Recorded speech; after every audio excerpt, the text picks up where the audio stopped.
Cruising down the block in that FSO sensation. Polonaise style, no need for persuasion.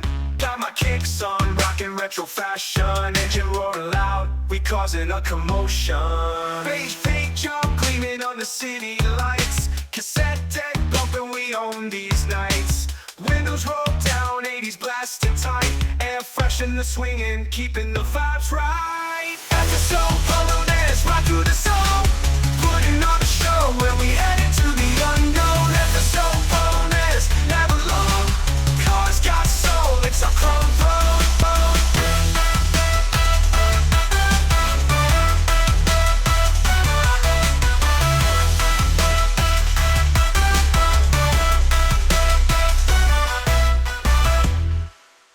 As that, may I say, quite handsome rapper alluded to, the FSO Polonaise is a car still beloved in its native Poland.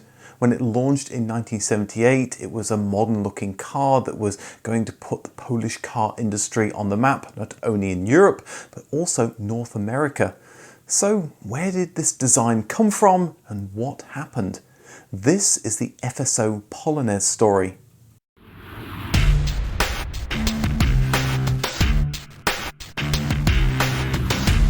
As I've talked about in my video about the Fiat 126, Poland, like many Eastern Bloc countries, wanted to turbocharge the economy. One step towards doing that was by increasing car and van ownership. But developing modern cars took money and know-how that Poland didn't possess. So in 1965, the state car company FSO struck a deal with Fiat to manufacture their cars under the Polski Fiat brand. The first car was the 125P, a Fiat 125 with mechanicals from the 1300-1500. By 1972, FSO started looking at a replacement. The new car shouldn't simply be a better car for Poland, but something that could be exported. Western currency was important to purchase state-of-the-art machinery to advance the Polish economy, and FSO had already been doing that with the 125P. There had been thoughts of turning the 125P into a coupe, with a concept shown in 1971 and also 1974, but this wasn't a next-generation volume car. FSO briefly entertained a restyle of the 125P, but it was decided to do something more substantial to be competitive.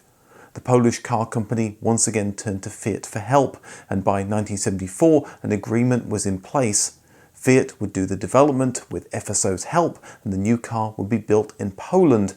To save money, the underlying platform and mechanicals would be an evolution of the Fiat 125P using an updated version of its 1300 and 1500cc engines. The body would be all new, and a design from Fiat's internal styling team caught their eye.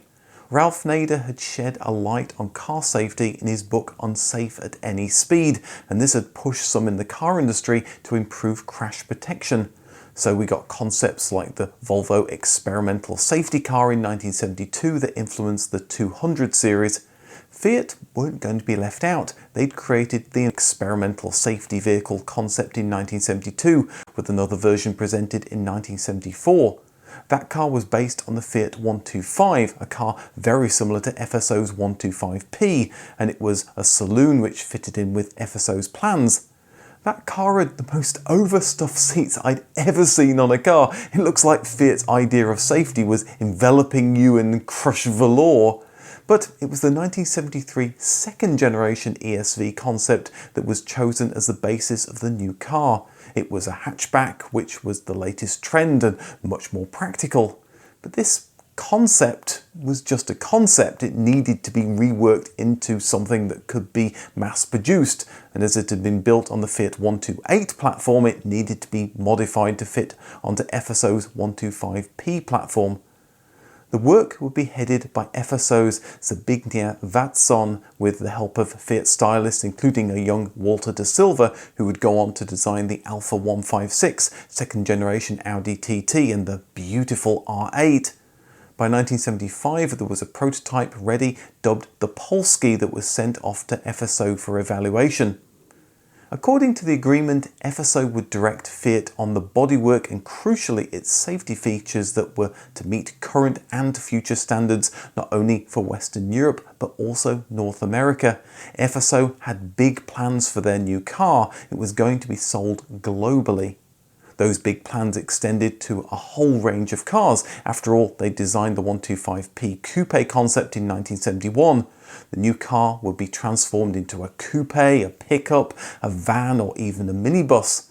And after the initial car was launched, there would be a second factory to manufacture larger Fiat engines to give the Polski some zing.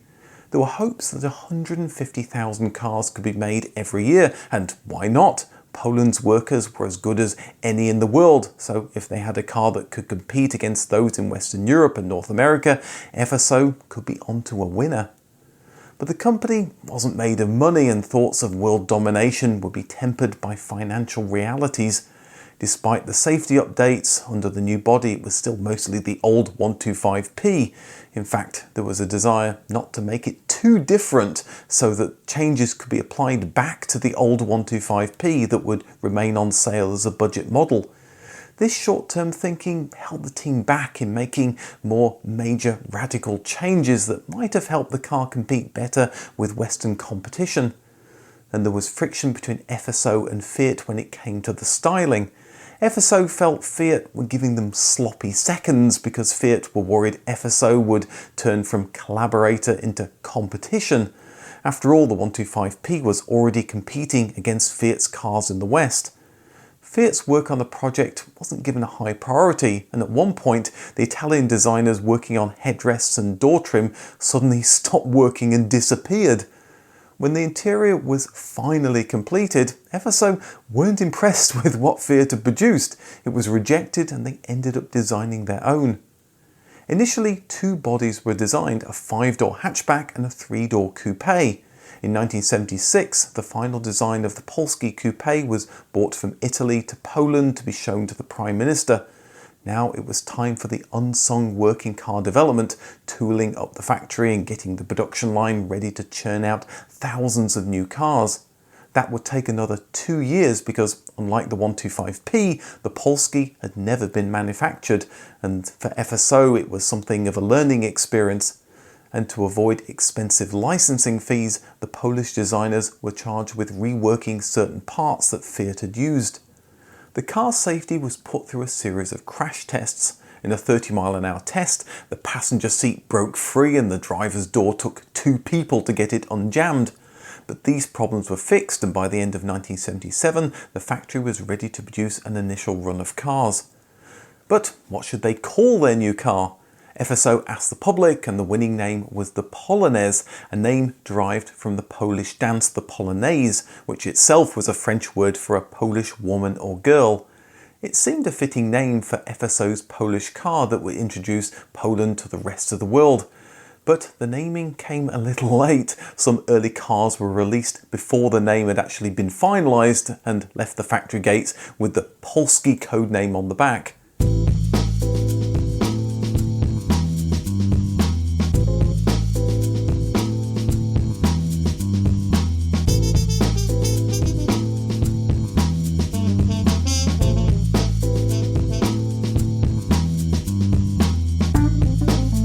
The FSO Polonaise launched in 1978 as a 5-door hatchback with initial production set at 40,000 cars a year. It was immediately clear that this was Poland's best car yet. It was more comfortable than the 125p with larger seats and a modern instrument cluster. There was less road noise and the new body gave it better wind resistance. And then there was the car's crash safety, which was better than not just the 125p but many Western European cars. But although safety sells today, it wasn't as big a consideration in the late 1970s. Then there was the large hatchback, which might seem modern, but FSO hadn't thought through the details. The design they'd specified to Fiat had a high loading lip that made it hard to get luggage into the boot. The rear seats didn't fold down, or as my Polish auto-translated article said, the back sofa didn't decompose. By using the old 125p chassis, the Polonaise had a large turning circle. FSO had high hopes for exports. In the UK, they hoped to increase sales 5-fold, But FSO's export team were furious when they saw what they'd been given to sell. They knew they'd be competing with much more practical vehicles. What's more, they wouldn't be getting a larger engine than the existing 1500cc model. FSO and indeed the Polish economy had run out of money to build that new larger Fiat engine. The new factory to build it was little more than a field. That was a problem as the new Polonaise was 145 kilos or 2 people heavier than the 125p thanks to additional equipment and the crash structure.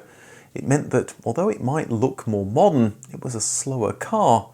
Speed wasn't everything though, and Poles thought the Polonaise was the height of luxury and highly sought after. The steering column could be adjusted, there was a rev counter, clock, fog lamps, rear wash wipe, a manual gear stick that jutted out at a jaunty angle from the dashboard, and a lever by the driver's seat to open the hatchback. It was expensive though, at least in its home market. Abroad, it was one of the cheapest cars available, but with features that fell short of what the competition offered. For instance, compare it to one of the most popular cars in Europe that launched just a year later, the Opel Kadett D, sold in the UK as the Vauxhall Astra. The Polonaise had the edge on space being a little longer, but the Kadett was a massive 300 kilos lighter, meaning even a frugal 1-litre engine gave it decent performance. And if you wanted more power, there would eventually be engines up to 168 horsepower plus 1.6-litre diesel. The Polonaise's 1.5-litre engine only delivered 75 horsepower and topped out around 90 miles an hour. Western motoring critics weren't kind to the new car, with one British writer calling it an FSO 125p with new bodywork. The Polonaise ended up competing on price, like other Russian and Eastern European cars, and that meant for slim profit margins, if any. Production delays meant that only 3,500 cars were built in the first year, far less than the 40,000 goal. This was a new car, and there were lessons to be learned and problems to be ironed out. The 3-door model launched in 1979, but with the same short doors as the 5-door model, it was rarer than hen's teeth, and production ended just a few years later. Despite the lack of a factory to make it, a few cars got the larger 2-litre engine. These were purchased from Fiat in Italy, the twin-cam engine that was used on the Fiat 131 and would get an outing in the Morgan Plus 4 in 1982. Just a few engines were purchased though, meaning only government officials and military personnel got to drive one, but there were a few 2-litre engines left over to enter the Polonaise 2000 rally car into Group 4 events. By 1980, production had risen to 30,000 cars per year. FSO launched a stripped-down popular model for the domestic market after there were problems sourcing parts in sufficient quantity. Despite costing less and the popular name, it wasn't popular and was soon dropped. After all, the stripped-back 125p was still in production. That was both cheaper and faster. Production of the Polonaise also started in Egypt using knockdown kits, but there wasn't any more talk of introducing the car to North America. The Polish economy desperately needed money from export sales, but sales in Western Europe had disappointed, and that suggested an expansion to North America would be a fool's errand. Maybe that would change if FSO could fix some of the car's problems. In 1981, the rear seat now folded down, making the Polonaise much more practical. A year later, there was an optional 5-speed gearbox. A year after that, in 1983, the 100,000th car left the factory gates, and there were further updates including a rear spoiler, electronic ignition and improved rear suspension. By 1984, the indicators and side lights had been integrated into the front bumper, and in 1985, the side mirrors could be adjusted from the inside and there were new front seats. FSO also kept experimenting with new engines, this time a turbo diesel, again sourced from Italy, but the high price meant not many were produced. More changes came for 1986. There was extra glass behind the rear doors to aid visibility, and some nicknamed the car the Aquarium. The rear spoiler also changed, but Western cars generally got minor updates every 4 years and a completely new design after 8 years. It had now been 8 years since the Polonaise launched, with only small changes. This reflected the lack of cash in the Polish economy that was going into meltdown, and this meant the grand experiment to take the world by storm with the ultra-safe Polonaise was failing badly. But exports continued to get much-needed Western currency. The first new body shape arrived in 1988, the Polonaise truck. It replaced the 125p pickup with a vehicle that could heft 550 kilos of cargo and a couple of people. By now the 1500cc engine had been expanded to 1600cc's, producing 87 horsepower, and it was used on both the truck and the passenger car. The Polonaise was still going rallying and got a turbocharged 1500cc engine delivering 188 horsepower. FSO carried the turbocharged engine across to the passenger car with a more modest 109 horsepower, giving a 0 to 60 time of 11 seconds. Another small facelift appeared in 1989. Export managers had bemoaned the high loading lip of the car when it launched in 1978, and now 11 years later FSO had found the cash to fix it. This came with new tail lights, and you could tell the new model from the side by the repositioned side indicators. FSO was well aware that their engine was holding the car back, and new emission rules would surely cause problems. They experimented with various options, an Italian FNM 1.4 litre turbo diesel, and in 1990 the 2 litre Pinto engine from Ford. Polonaise development had always been shackled by trying to keep as much compatibility with the 125p as possible.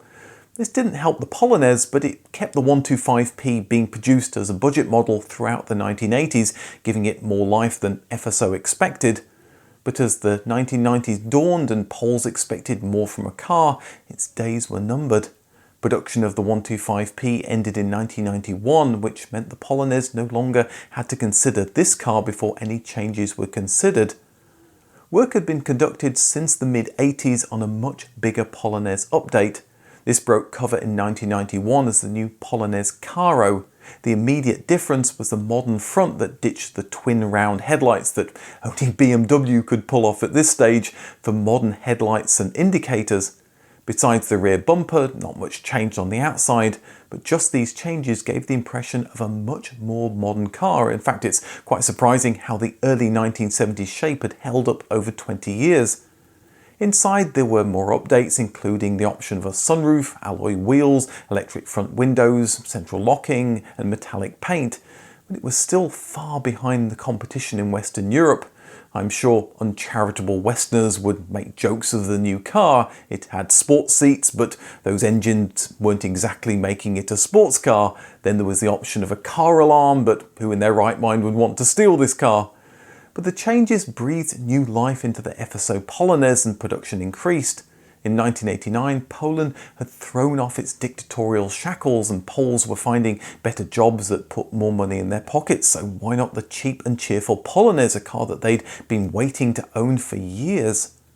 The Caro got another new engine as well, the respected 1.9 litre diesel from Citroën. 2 years later, it would get the respected K-Series Rover engine that got the car over 100 miles an hour. But for all these engine boosts, it still had the running gear that dated back 30 years. It was improved a little in 1993. The track was widened to improve stability. There were updates to the cabin as well, a new set of instruments, illuminated switches, interior lighting that turned off with a delay, 4 air outlets instead of 2, and improved windscreen wipers. There was the option of power steering, air conditioning, a leather steering wheel, and electronically adjustable heated side mirrors. The Polonaise truck also got the Caro updates. There was an extended wheelbase version as well as the DC, presumably double cab that could seat 5 people. The work in the 1970s on safety was still paying off. In 1994, the EU carried out crash tests and the Polonaise was still in compliance. Production continued to climb, and a year later, in 1994, sales hit 87,000. It was the best-selling car in Poland. 87,000 sales were all well and good, but FSO knew they needed a serious injection of cash to stay relevant. Poland's new democratic government thought the best way to do this was selling the company to a partner that provided new cars that Polish workers could produce. The first fruits of this work was an agreement with General Motors to assemble the Astra in 1994, but 1 year later the company was sold to Korean carmaker Daewoo, a growing company with big ambitions. FSO was renamed Daewoo FSO. Polonaise production continued, at least for now. In fact, the range expanded with the booted Polonaise Atu. Since the early 1980s, FSO had planned a Polonaise saloon to replace the 125P, but there were problems. The boot was smaller and the rear flexed too much, so the 125P kept being produced. It ended production in 1991 due to low sales. It was antiquated compared to Western cars, so there was more of a need for a Polonaise saloon, and the sales success of the Caro gave FSO the cash to do it. The Polonaise Attu went on sale in 1996. FSO went on an export drive, selling the car in French supermarkets and managing to sell 15,000 cars there. But the Attu name was a bit of a problem as it conflicted with the name of the Attu Insurance Company.